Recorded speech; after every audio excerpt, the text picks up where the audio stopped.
Alunos do sétimo ano, mais uma vez estamos aqui para que nós possamos dar continuidade ao nosso assunto, que trata como referência a população brasileira.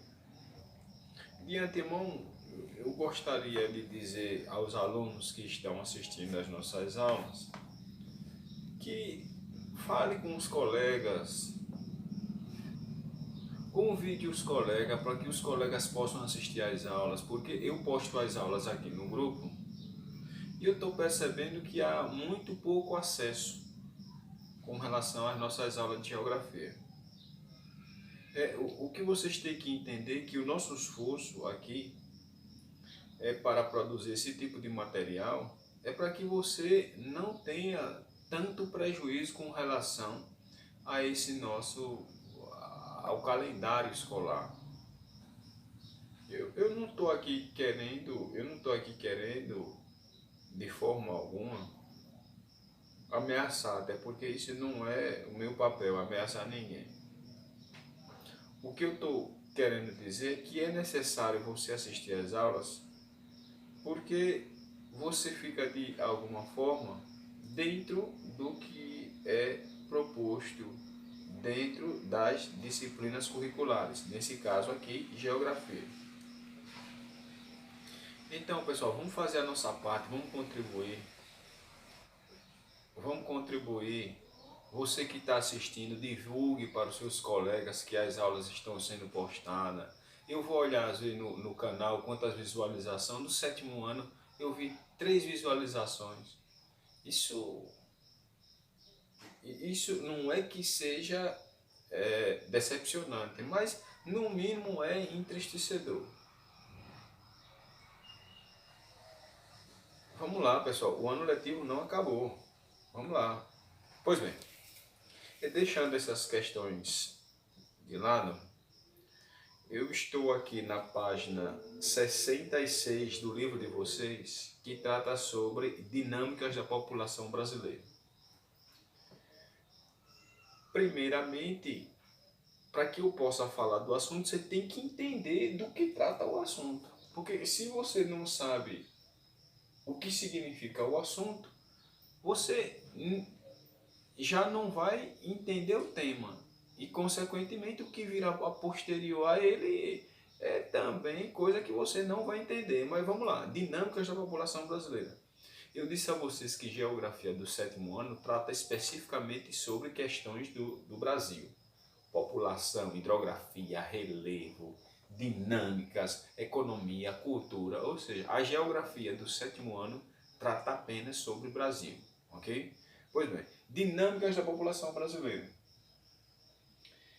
Professor, o que é dinâmica? Quando o autor do livro constrói a temática dinâmicas da população brasileira, ele está dando fluxo, ele está dando movimento da população brasileira. Portanto, dinâmica significa movimentos da população brasileira. Aí você diz, movimentos da população brasileira? Como é isso, professor? Ou seja, são as alterações, depressões da população brasileira. São os elementos que explicam o andar da população brasileira, desde os tempos coloniais até a atualidade. Vamos lá. O que eu estou querendo demonstrar com isso? Eu estou querendo demonstrar com isso que é necessário nós conhecermos essas dinâmicas, porque elas nos dizem muito sobre o universo cultural brasileiro. Quando nós tratamos de população, nós temos que entender que a população por si só não é autoexplicativa. O número da população por si só não é autoexplicativo.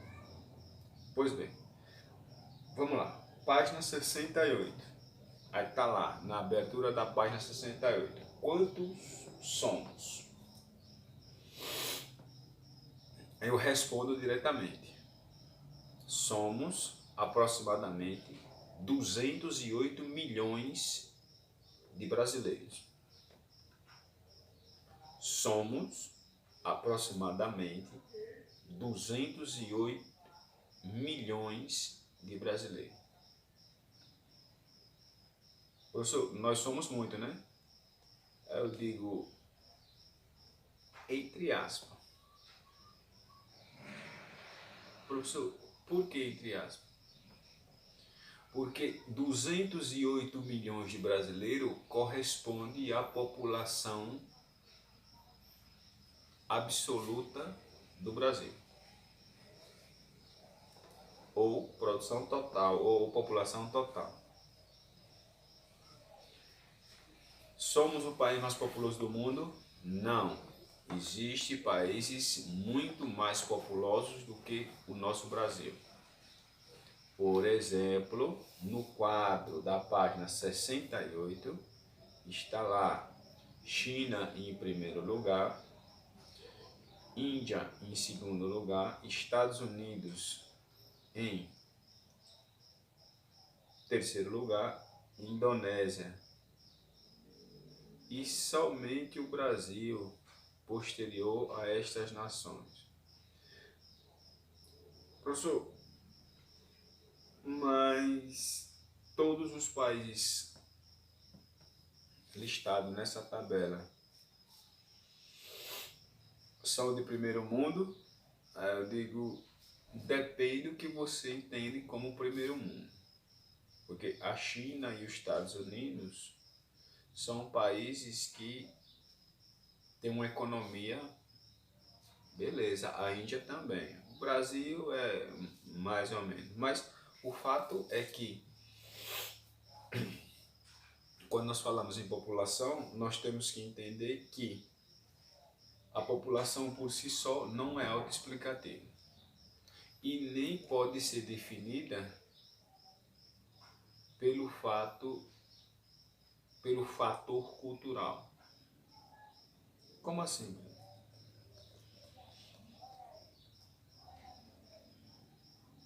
Existem vários elementos que incidem sobre uma população absoluta.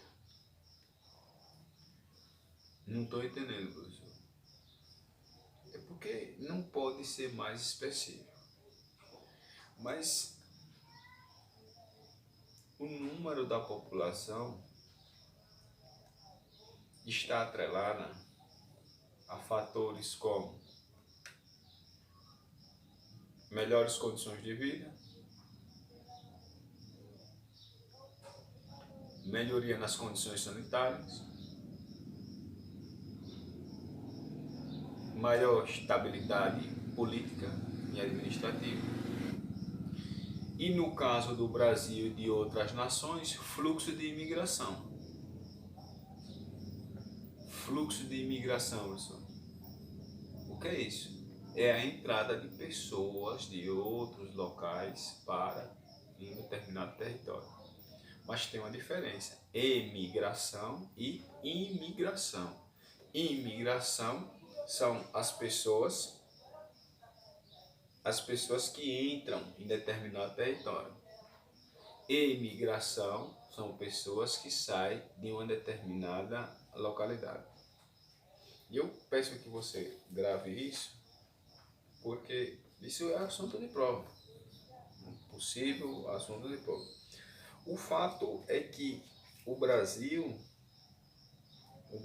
quando se fala nessas dinâmicas populacionais, nós destacamos a década entre os anos de 1880 e 1930, que chegaram mais de 4 milhões de pessoas. É claro, devido aos fluxos culturais. De outras nações. Consequentemente, faz com que o Brasil vire uma nação multicultural a partir da entrada dos imigrantes. Pois bem, dentro dessa discussão de quanto nós somos, que eu já tratei sobre ela, falaremos agora crescimento em queda. A partir de um dado momento,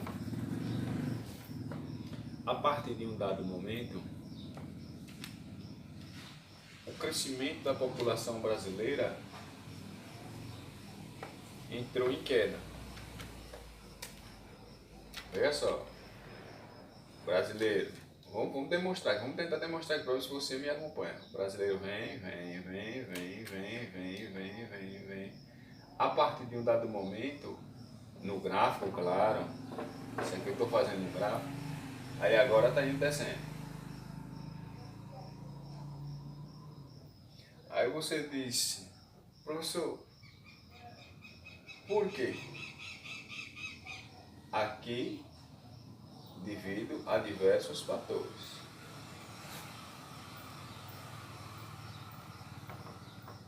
Crescendo.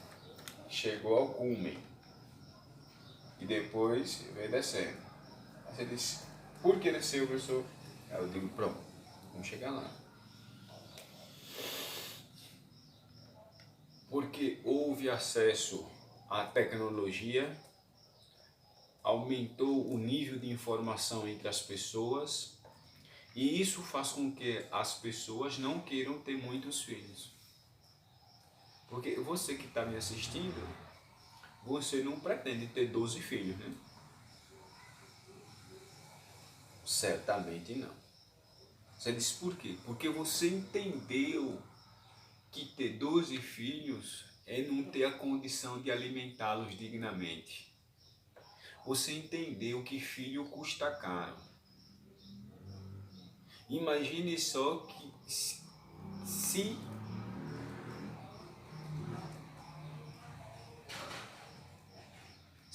nós fôssemos fazer a conta de quanto cada filho custa até a sua fase adulta, e sem contar os problemas que esses trazem.